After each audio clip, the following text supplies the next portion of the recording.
All right, so in this problem it says a rifle bullet is shot vertically upward. So this is sort of like the rocket thing. So it's shot vertically upward. 23 seconds later, the bullet has a velocity of 72 meters per second downward. What's the velocity of the bullet when the bullet leaves the rifle? So if I'm going to list my facts, I'm going to have that it's shot vertically upward 23 seconds later. We know what the velocity is 23 seconds later. So I'm going to call the time 23 seconds. And 23 seconds later, and then part A is asking what's the velocity when it leaves the rifle. So that's the original. So 23 seconds later, that velocity of 72 is going to be the final velocity, and it says downward. So how should I write this? Negative. So this should be negative 72.0 meters per second. What's the velocity of the bullet when the bullet leaves the rifle? VO is our unknown. And what fact do I also know that I haven't written down on the board yet? Acceleration. Acceleration is what? Negative 9.8 meters per second squared. So those are your facts.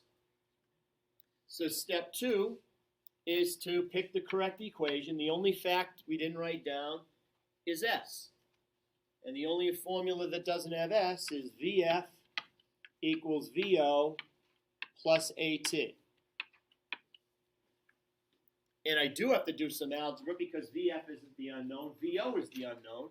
So if we move things around here, I can move the I guess I could move the AT over here, and I would get VO equals VF minus AT. So step 3, VO is going to be VF minus AT. And now we'll put in the numbers. Now remember, when you're putting in the numbers, replace every variable to the right of the equal sign with parentheses. That way, any minuses or squares that are outside of the parentheses, I know are part of the formula, and any squares or minuses that are in the parentheses are part of the fact. So we're going to have VF minus AT. Also notice that you make the parentheses big enough because you have to fit not only the number, but you have to fit the unit. So the final velocity is negative 72 meters per second. The A is negative 9.8 meters per second squared, and the time is 23 seconds. So I can see from this that the minus and minus is going to be plus, so it's going to have, this is probably it's going to have to be a bigger number than this number, because we know that when the bullet left the rifle, it was in the up direction. It left with a positive velocity.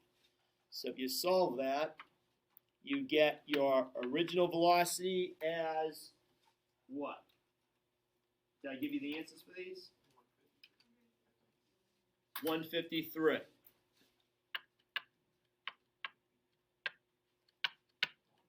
Now in part B, I'll do it in a different color. In part B, it says, what's the highest point reached by the bullet? Well, my facts are going to change now for the highest point reached by the bullet.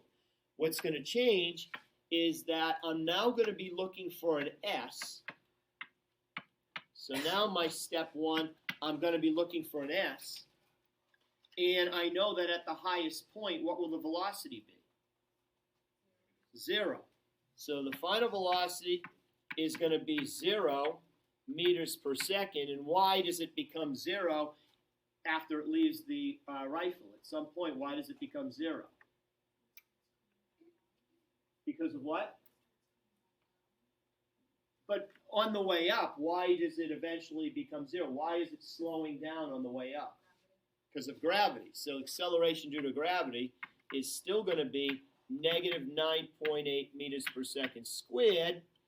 And I'm not going to use 23 seconds because 23 seconds means that it already got up to the highest point and it's on its way down. So 23 seconds is not a fact for part B. I'm going to use the original velocity from the first part of the trip because that doesn't change. That's the speed that it left the rifle at. So that's going to be your fourth fact.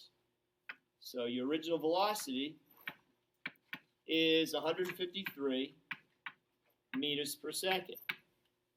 So those are your four facts. And the only fact we didn't write down was the time. So the only formula that doesn't have time in it is S equals VO plus VF over 2 times T. That's the only formula that doesn't have, I'm sorry, I just messed this up. I want the formula that doesn't have T, sorry. So the formula that I want is the one that doesn't have T. So that formula is VF squared equals VO squared plus 2AS. So that's the formula that doesn't have time, so it must have the four that I have as my facts. And we do have to do algebra here because the unknown is S. So what I'm going to do is move the VO squared over, so it's minus VO squared, and then I want S, so I'm going to divide by the 2 and the A. So when all is said and done, I like to keep my work sort of neat here. That's why I'm explaining it rather than doing a bunch of steps, because I think some of this stuff you can do in your head. So if I want S by itself, it's going to be VF squared, which is already on the left side. I'm going to bring over the VO squared, so it's going to be minus VO squared, and that's divided by 2A. Now, what I could have done, because my final velocity is 0, is what I could have done is I could have made that 0 up here, which meant, the algebra may have been a little bit easier without having that as one of my terms. So I'm going to cancel it right here because I do happen to notice that the final velocity is 0. And so we plug in the numbers, and the answer should come out to be positive because we started it from when it left the rifle, and the final position is at its highest point. So we should get a positive answer. So we're going to get minus VO squared divided by 2A. So the VO, we put in 153 meters per second. And the A, we put in minus 9.8 meters per second squared. And you can see here that that minus, which is outside the square, by the way, that minus will cancel that minus, so the answer will be positive. And I'm going to get meters squared per second squared above the line. Below the line, I have meters per second squared. So the second squareds will cancel the second squared, and one of the meters will cancel. So my answer will still be in meters. And if you do that, I think I gave you the answers, 1,201 meters.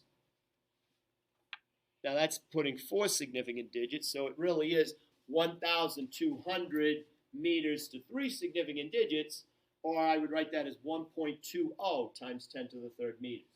You just write 1,200, you can't really be sure unless I put the line over it, what's significant about the 0. Any questions with that? Then in part C it says, how much time is required for a bullet to reach its highest point? So we're going to use the same facts here, but now we're going to use the facts to solve for time. So in part C, I'm going to use the same facts as part B, other than I'm looking now for the time. So I'm just going to put it right here. Time is now my fact in problem in part C. And I guess I'll use the same facts I had right above. So my step 2 would be the only formula that doesn't have S is VF equals VO plus AT. So that's the formula that I would use. Again, if I want to cancel out the VF, I can cancel it out because it's 0. And if I rearrange this equation to solve for time, I would be moving the VO to the other side, which would make it minus VO, and then I'm dividing by A. So I'm going to get T equals minus VO over A. And we know time has to be a positive value. You can't have negative time. So we're going to get minus VO divided by A. So the original velocity is 153 meters per second divided by minus 9.8 meters per second squared. So the minuses will cancel out, the meters will cancel out, and one of the seconds will cancel out. So I'm going to be left with seconds in the denominator of the denominator, which is like a double negative. If you ever say denominator of a denominator, that's the same thing as being in the numerator. So solving that, and I guess the answer came out to be 15.7 seconds. So that's your answer for part C.